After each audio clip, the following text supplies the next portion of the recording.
66 million years ago, a dinosaur's forelimbs suddenly gave out, and then it crashed heavily onto the beach. For this 70-year-old Alamosaurus, life had come to an end. However, the death of such a giant dinosaur always triggered a terrifying bloodbath. By the next morning, a group of Troodons had already picked up the scent and arrived. Troodons were among the smartest dinosaurs, so they often got the first opportunity. But the dead Alamosaurus was 50 meters long and weighed a staggering 100 tons, meaning its skin was a full 7 centimeters thick, far too tough for Troodons to tear open. That meant it was time for a dinosaur with real power to step in, and that dinosaur was the infamous Tyrannosaurus Rex, the predator that struck fear into all others. As the land's top carnivore, its 15-centimeter-long teeth could rip through any carbon-based body. The clever Troodons still didn't want to give up, but the T-Rex never shared its meals. It immediately drove them off, determined to keep the feast for itself. However, the death of a 30-meter-long dinosaur naturally attracted even more predators. Enter Quetzalcoatlus, the undisputed ruler of the Cretaceous skies, with a sharp beak measuring 1.8 meters alone and a wingspan stretching 12 meters. From the air, it could challenge any creature, even the T-Rex. If the Tyrannosaur wasn't careful and took a peck to the eye, it would end up half blind. A single Quetzalcoatlus wouldn't usually force the T-Rex to back down, but this time it had company. Soon, a second Quetzalcoatlus arrived.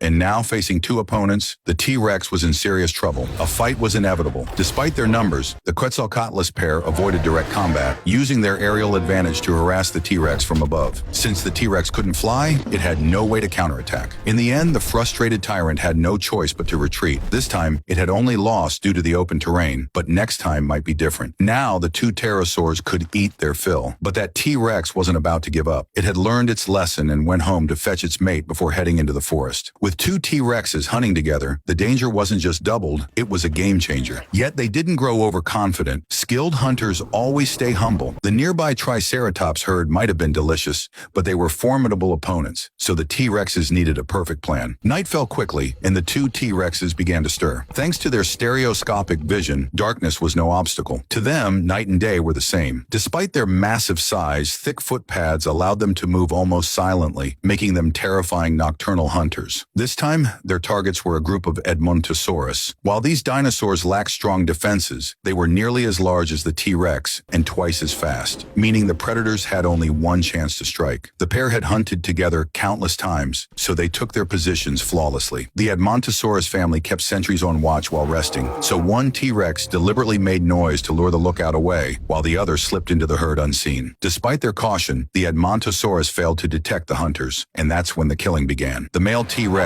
burst forward, sending the herd into a panicked stampede. One Edmontosaurus, however, ran straight into the trap, forced to flee in the direction the T-Rexes had planned. The female knew it was time to strike. The prey had no time to react or escape. Within moments, the two T-Rexes had brought it down. Clearly, two T-Rexes hunting together had a terrifyingly high success rate, but the story was just beginning. With their bellies full, they still had important business to attend to. The next morning, the pair got to work. A small grove provided perfect shade from the heat, and there, hidden under the trees, they quietly fulfilled their duty to reproduce. Sometime later, the female successfully laid her eggs. What might have seemed like a heartwarming love story took a darker turn. One day, the male T-Rex appeared by the sea. Despite their massive size, their hollow air-filled bones made them surprisingly strong swimmers, but the female was nowhere to be seen. Once the eggs hatched, she had left, leaving the male to raise their 5 hatchlings alone. To feed them, the father led them to a nearby island, the young struggling to keep up. But in this age of giants, the ocean had its own apex predators. The T-Rex's sharp instincts detected danger, and it immediately looked down into the water. A massive Hoffman's mosasaur was approaching. This was bad. An adult T-Rex might have stood a chance against a mosasaur, even in the water. But with 5 vulnerable young, it had no choice but to swim faster. The hatchlings didn't understand why their father was speeding up, but they paddled desperately to follow. The hatchlings didn't understand why their father was speeding up, but they paddled desperately to follow. The smallest one, however, began to tire, and that spelled disaster. The T-Rex father kept glancing back, watching as the mosasaur closed in. Just as they were about to reach land, the mosasaur struck. When the father turned around again, one of his children was gone. There was nothing he could do. This was the ocean. On land, even 10 mosasaurs wouldn't stand a chance against him. But in nature's cruel design, only about a third of a T-Rex's 15 hatchlings typically survived their first year. Such was the mysterious law of the wild.